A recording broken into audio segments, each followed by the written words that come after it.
Well, the new roadmap for Marvel's Avengers is finally here. And it's basically nothing. The only thing here that's really worth of note is the Claw Raid that's releasing alongside SpiderMan.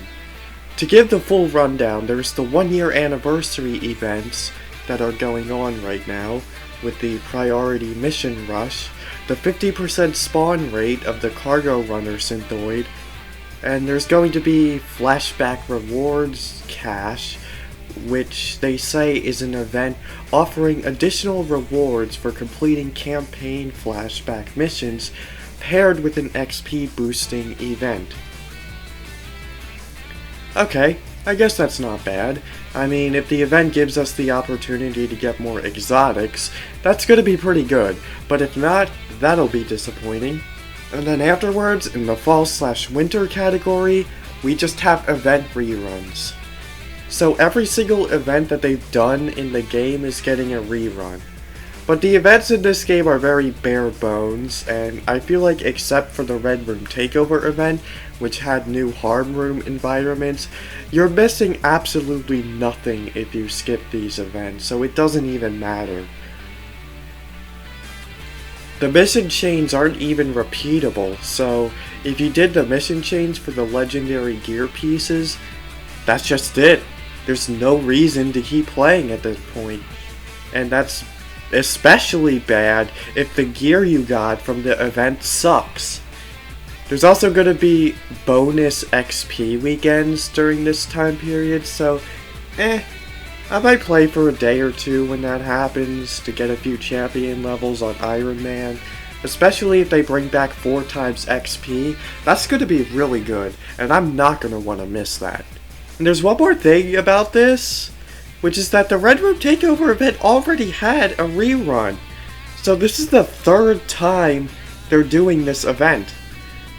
I mean, I guess it's cool that it's back, so you can go back to playing those limited harm rooms, but this really is the definition of reusing content. Then after that, we're getting the Claw Raid along with new enemy types. Hopefully they're actually fun and not an annoyance. This is also when the power level cap increase is happening, so your heroes will be able to go up to power level 160 now. And in the State of the Game blog, they actually say that you'll be able to keep your current gear and upgrade it to power level 160, which thank goodness for that. And this will also be the moment you have all been waiting for. SpiderMan release! Woo! It's been a long road, but soon enough we'll finally reach our destination.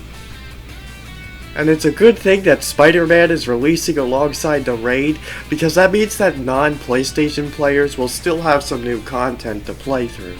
Sadly, it seems like SpiderMan will still be PlayStation exclusive, which I did expect that, but there was still a small chance that as an apology for the delays, they would have made him a limited time exclusive character for about a month to 3 months. Heck, even making him PlayStation exclusive for a year would have been better than Xbox and PC players not being able to play him at all. And if you zoom in on the picture, you can actually see Spider-Man's costume, which, thank goodness, it's not some ugly armored suit. This is just classic Spider-Man, and that's the way we like it. Ultimately, this could still be one of Spider-Man's many different alternate costumes, and his default suit will still end up being some sort of ugly armor. But when you look at the image, the other characters are in their default suits, so this likely means that this will be Spider-Man's default costume. So I think it's safe to rejoice. But with all of this being said, it does just say that Spider-Man will be a hero event, so I don't think Spider-Man will be getting any story content, villain sectors, or even iconic missions. I think it's just that they're releasing the character, maybe he'll have a mission chain to unlock a skin or gear, and that will be it. That's a bit disappointing, especially since in the Spider-Man announcement from last year, they really hyped it up as our own interpretation of the character. So that really made it sound like Spider-Man would at least have some type of story content, whether it be an operation, iconic missions, or a villain sector, but that doesn't seem like the case. And after that, we're just getting reworked features, and that's it, including earnable cosmetics, and this includes items that are only in the marketplace, which I do think this is a good feature, but guess what? This is a basic feature that the game should have had at launch, especially since it's not a free-to-play game. I am glad that we're getting this sooner rather than later, but that's still my stance on this. And that's it. That's the roadmap. Like I said, it's basically nothing other than the Claw Raid and the SpiderMan release.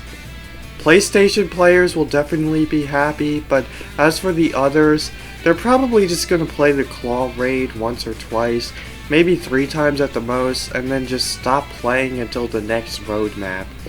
Even if the Claw Raid is great and has great gear, I still don't think that's going to be enough to keep those players occupied for a full month. The biggest thing about the roadmap is that there's a lot of things that we know are coming to the game and are not on this roadmap, and that's a huge L right there. The biggest disappointment here is that this roadmap doesn't even have patrol mode on it. And there's still nothing about cloning labs after an entire year! And still nothing about a crossbow's villain sector. If the roadmap had this stuff, that would be pretty good. And this game's non-existent player base definitely would have been more inclined to stick around. But nope! None of that. And as a result of this, I can't even recommend buying Marvel's Avengers when SpiderMan releases if you haven't done so already. Wait to see what the next roadmap has to offer, and then I'll tell you once again if you should or not. I mean, if you're a Spider-Man fanatic like I am and you can't wait to embark on another Spider-Man gaming experience, then I'd say go ahead and buy Marvel's Avengers when he comes out. But other than that, like I said, just wait for the next roadmap. It's really a shame that I have to say that, but this is the reality that we live in. As I've said before, I ultimately just recommend playing Genshin Impact instead of Marvel's Avengers. It has way more content, it's open world, and it actually has a good gameplay loop / grind. And it's entirely free, so you've got nothing to lose by trying it out. I didn't even have the highest expectations for this roadmap, and I was still disappointed. I mean, some people were actually expecting She-Hulk, Winter Soldier, and Spider-Man to be on this roadmap, and I'm sorry, but that's a completely unrealistic expectation. Especially since we just got Black Panther, so there's no way that they were gonna have that many characters ready after that. We actually would have been very lucky if She-Hulk released before the end of 2021. I thought my expectations were the realistic and the bare minimum of what they could do, but apparently not. So yeah, once the iconic mission rush is over, I'm basically done with this game until Spider-Man comes out, and I'm sticking with Genshin Impact. Of course, I'm still gonna live stream Spider-Man gameplay when he comes out, and of course I'll make a build for him because he's Spider-Man, my favorite superhero. I gotta do it, both for him and for the content, but yeah, I'm not very excited about the rest of what 2021 has to offer for this game. And mark my words, if we get a Spider-Man 2 reveal at the State of Play tomorrow, everyone is just going to forget that this game even exists, as all eyes will be on Spider-Man 2. So, that is how I will end the video. Farewell.